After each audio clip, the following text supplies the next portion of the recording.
This is the water dispenser that sits on top of the water dispersion screen that sits on top of the shower head for the decent espresso machine. So on the far left is a little divot. That's where a temperature sensor goes. And on the far right is a hole where another temperature sensor goes. The middle is where the screw goes, and the water goes around that ring indentation, which then goes into the inlets. However, I noticed there's an issue with this because if you're working at a higher temperature, the water or steam goes into the inlets nearest, and I believe this is what's causing the flow to enter the basket to the left a little bit sooner, which causes a chain reaction in terms of a channeling that just keeps going and getting worse throughout the shot. So this morning I set it down on the counter and I just slowly poured water in to see how the water would go, and the water fills up the circle, is fine, but that one had a little bit of an angle. However, this one was straight up and down, and the water, once it fills up to the top, the first place it goes is the first inlet. Now, I'm aware that this isn't in a machine, so it would behave differently, but until that part is pressurized with water, water's going to the nearest path, not evenly to all paths. So I put the piece back on and it's more clean now. And then I published an article about adding salt to green beans before you roast them. So unfortunately the experiment didn't turn out well, but I try stuff and if it doesn't work, I still publish it. So I went back to the drawing board. How could I change the flow of the water? Because the part isn't going to get changed anytime soon, and I want to keep developing my profile. So I looked towards paper. A lot of people have been putting paper on top of pucks. I didn't like it because it seemed to increase side channeling for me on my lever machine. So I thought, what about if you cut a paper into a strange shape? So the triangle, the tip should go where the channel really comes in on the left side and spread out to the right, but I have to be mindful that I don't want to get it all the way to the edge because I don't want to cause more side channeling. I really want to pull the water away from the left side and redistribute more evenly. So I thought I'd give it a try, and that's all my shots today used that. I still stuck with an older profile, about 10 profiles back, because I knew it worked pretty well even with this left side issue.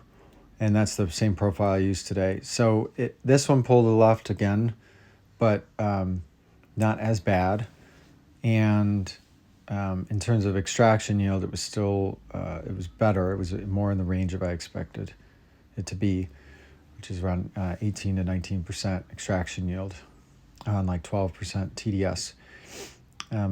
And part of the change as well is that I'm using the S-Works dispersion screen, which works a lot better, but it also accentuates this problem coming from the water dispenser above. So then I decided, I got to pull another shot. So I went to a standard arabica roast that is about 2 weeks off roast. So it's Ethiopian and Guatemalan. And this poured much more even. There were still some spots. So I wonder how I can do a better cut on the paper to get more even, because you want something that doesn't channel. So I just want it to be even flow, but I want it to not cause it to channel the other way. But there's still a little bit it's still pulling a little bit to the left, especially that really bright blonde spot on the very left. Looking at the top, you can kind of see the indentation where the paper was. And then I roasted some sourdough processed beans. So I did 2 sourdough processed beans. This is the arabica, and then I did robusta. However, these were under roasted. One of the issues is that the beans just, it's hard to hear when the first crack is, and they turn a darker color, so it's kind of hard to tell by color. So the density was too high, so I threw them back in the roaster and did it again. I figured either way, if I if I don't re-roast them, they're going to be under-roasted and they're going to have problems making good shots. And so either I'm going to have that problem or I'm going to over-roast them. So I threw them back in, and I got much more even result. I think it's just challenging roasting these kind of beans. The other challenge with these sourdough processed beans, these are the robusta beans, I believe, which again I under roasted, is that they have a lower density than other beans, but they seem to have a higher moisture content. So again, I struggled. I didn't like the result.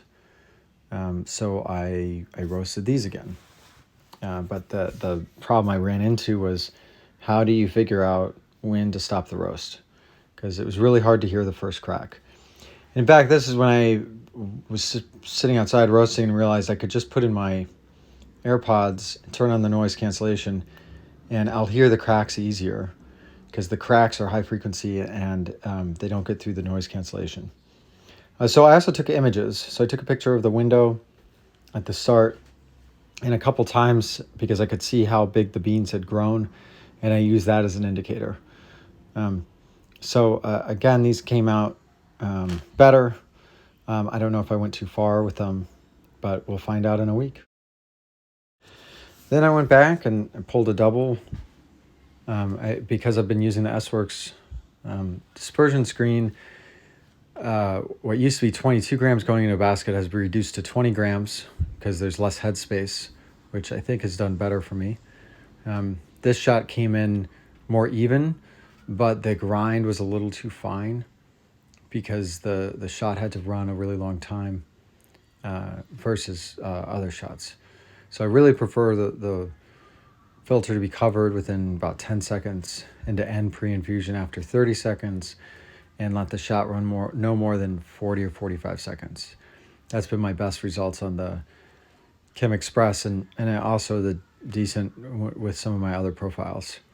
But I don't usually get as high of extraction rate. So this, again, I'm in the right range for extraction rate. I think this one was like 18%, but you still have that blonding. You see that heavy blonding on the left, which is this channeling going on. So tiger stripes aren't necessarily an indication of a good shot, at least certainly major ones.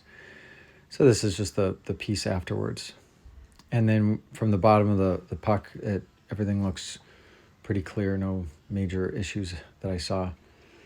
So I was like, hey, let's do some staccato. And so I pulled the same shot. I ground it a little coarser. The steam really came out on this one. But I messed up. I misaligned this piece of paper in there. So it caused more water to go to the top, like away from the camera instead of the right side. So it still channeled to the left, not as hard to the left as before, but still it was a little challenging. And I ended up with a 16% extraction yield on 11% TDS. So it was still a good shot to drink. It just wasn't at its highest potential. So, and then this is the orientation of that top filter. More to come tomorrow.